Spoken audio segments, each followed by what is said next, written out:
Alright, this is part 3 of Warlocks versus Wiches. Christopher Penziak. I liked his point of view, so I'm going to go with this. He states that if you ask a witch what he or she, by the word, you will get as many definitions as there are witches.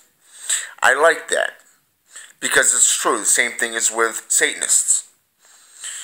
And yes, witches can be both male and female. Christopher identifies himself as a witch.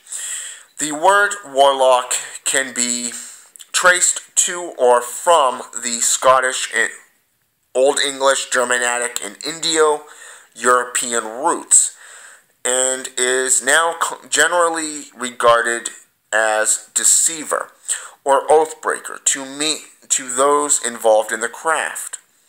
He goes on to say that such a title was probably associated with witchcraft by those who wanted to defame it, otherwise known as the Holy Wars, the Crusades, the Inquisition, stuff like that. And a lot of people get those mixed up because they think that, oh, well, there's got to be a reason why a warlock is considered an oathbreaker. So they just go with it because that's what they were taught. That's what they were told.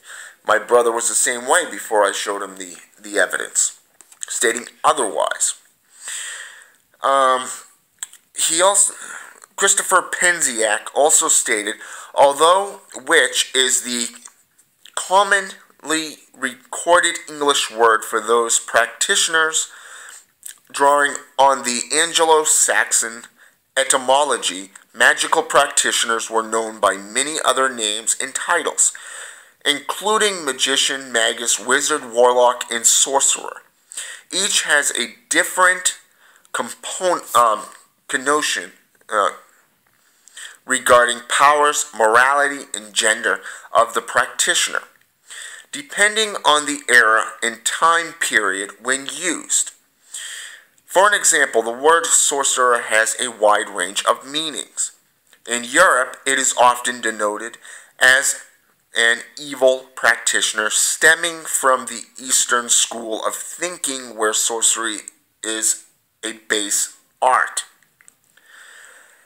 A sorcerer gets trapped in the accumulation of power without seeking enlightenment. In South Africa, a sorcerer is a holy man, a shaman, a spiritual warrior held in high regard. In Africa, medicine men were considered witch doctors, perhaps because they offered healing and protection from the smells of evil witches. The important thing to remember about these various names and terms is that the actual word witch is fundamentally European and is introduced into other cultures as an equivalent translation to a word from that culture's words. As European influence became more dominant, the indigenous culture's words fell into disuse and were commonly replaced in the general vocabulary. Christian Europeans told many of the indigenous people they conquered that a witch is a practitioner of evil.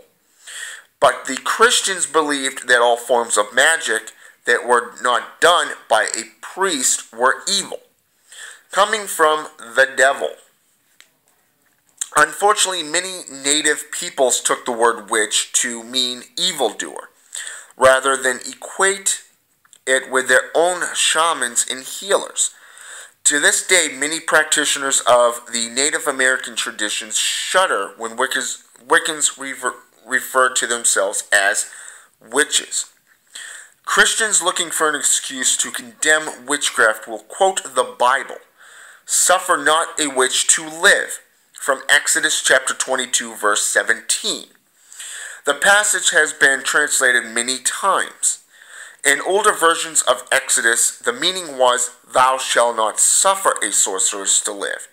In this particular setting, a sorceress referred to as a poisoner, a murderer.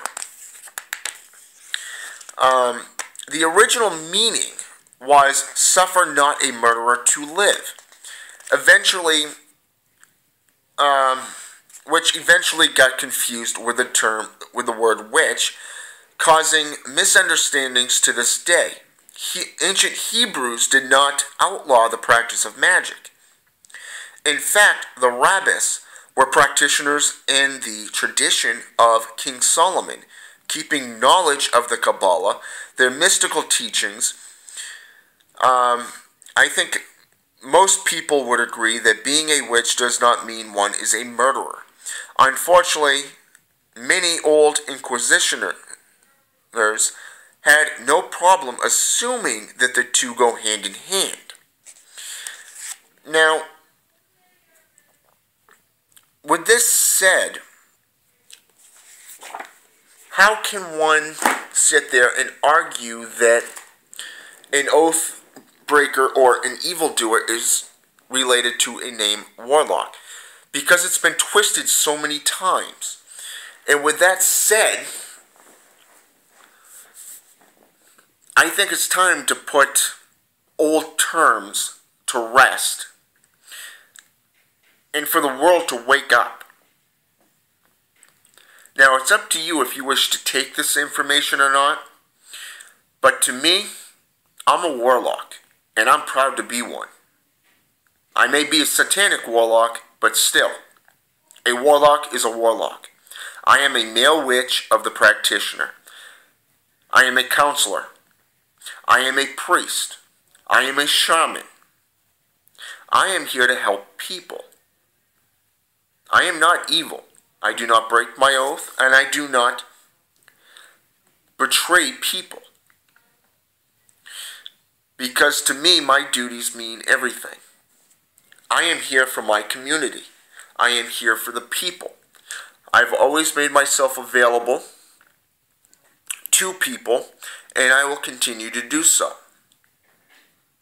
So until next time, I hope this has been an enlightenment. I hope it's been educational. And I hope you do your own research on the term warlock and witchcraft, or witches and warlocks, maguses, mages, wizards, sorcerers, seers. They were all seeing the same thing. But like I said, this stuff goes back to the hunter-gatherer species. So, with that said, until next time, hail Satan, have a good day.